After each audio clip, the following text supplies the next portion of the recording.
Okay, so hopefully you were successful here and you were able to figure it out. So let's go through the pieces. So, first of all, got to do the balancing.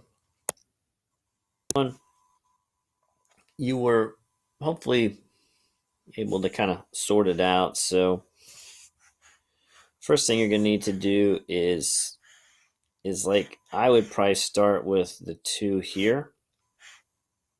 Gives you 6 H's. So it ends up putting a 3 here for your H's, and then your O's. The problem is you have a 3 and a 2. So that's going to end up being a bit of an issue. And so what I end up doing is double everything. So this will become a 4. This will become a 6. This will become a 2, and this will become a 3. So 4, 3, 2, 6. 4, 3, 2, 6 is what you're looking for. Okay. Products minus reactants. That's the theme of this back part of the unit, right? So products minus reactants. Let's go ahead and do that. This one's actually super duper easy because you have nitrogen, which is an element, and you have oxygen, which is an element, and both of those end up being 0. And so it's pretty simple because we've got the 6 waters. So water is the negative 228.6.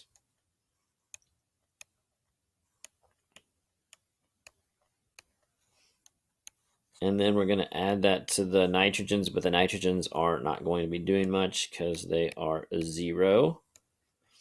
Okay. Then we're going to go ahead and subtract the 4 times the ammonia right here, negative 16.48. And then we're going to add that to, of course, this is not going to do anything, but it is good to have all the pieces in there. So that's what it would look like when you run it all through.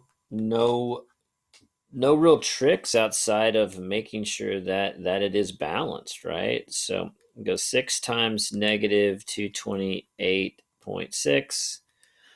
And then the zeros aren't going to do anything. So hit enter and then subtract in parentheses 4 times negative 16.48. Close it up. And you get, what's the sig figs?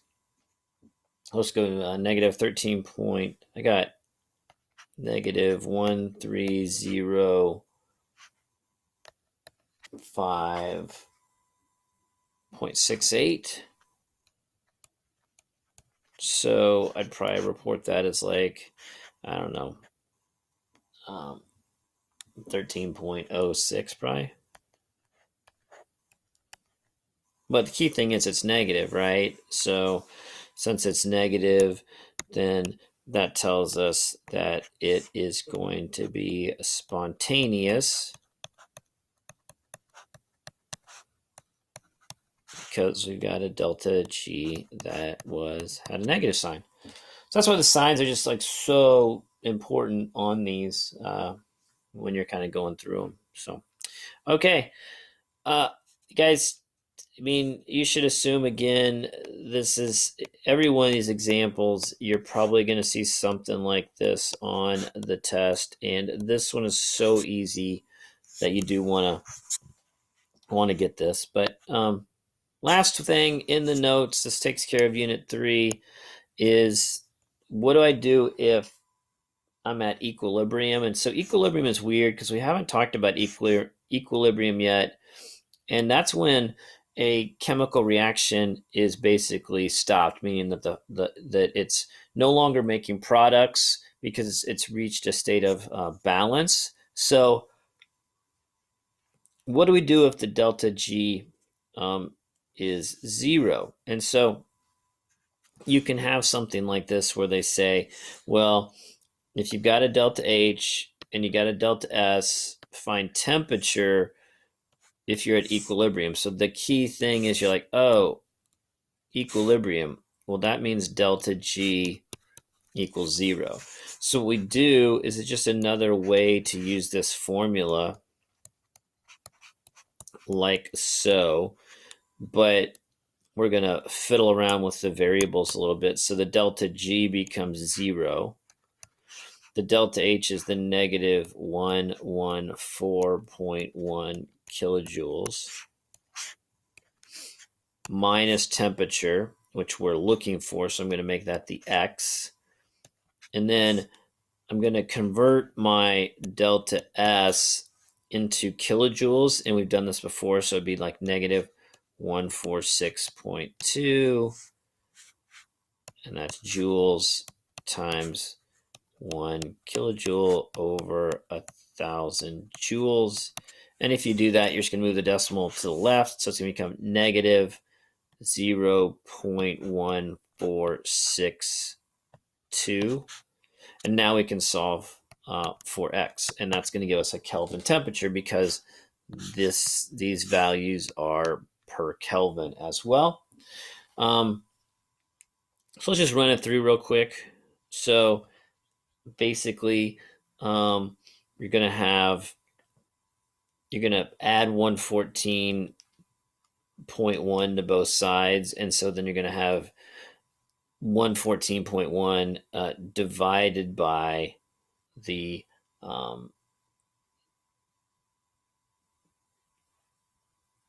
so we're gonna add 114.1 to both sides, not subtract. Sorry, I said subtract, I meant add. So algebraically you would add that to both sides. So it'd be 114.1 divided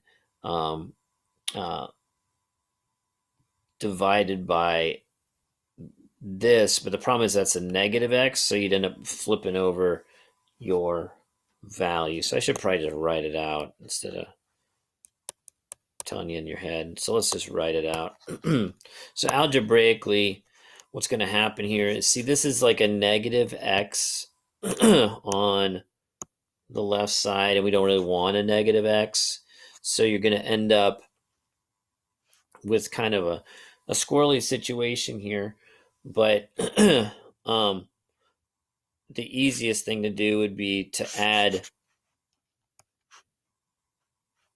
this to both sides.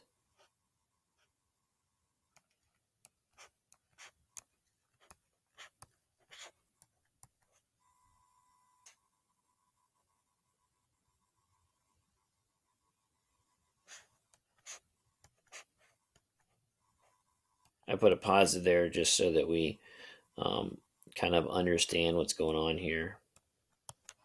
So what I did here is that this is a, that's your positive X, and then I add that to both sides, and so then you just take the 114.1 divided by the 0.14. That's a terrible 4. 0.1462. And there we go. And now we'll actually get our temperature. So kind of a long way of explaining some algebra there. And so you're going to end up with 780 or 780.4. And that would be your answer. 780.4 Kelvin. That's the answer. Okay.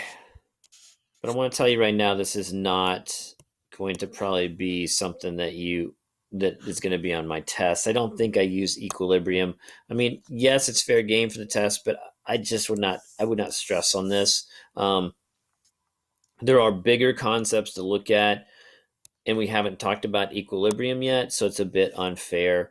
And so, yes, it's a way to do this. Yes, it could show up on the IB exam, but it is not probably something that I am going to put on my exam. So that kind of sums up the unit. This example 22 is a little clunky, but I like you to have things that could show up on the IB exam. Guys, products minus reactants, that's really the theme for this. And so just so many ways to find delta H at the beginning of the unit. And then we looked at multiple ways to find delta G kind of here at the end of the unit. So, all right, pause it, and your notes should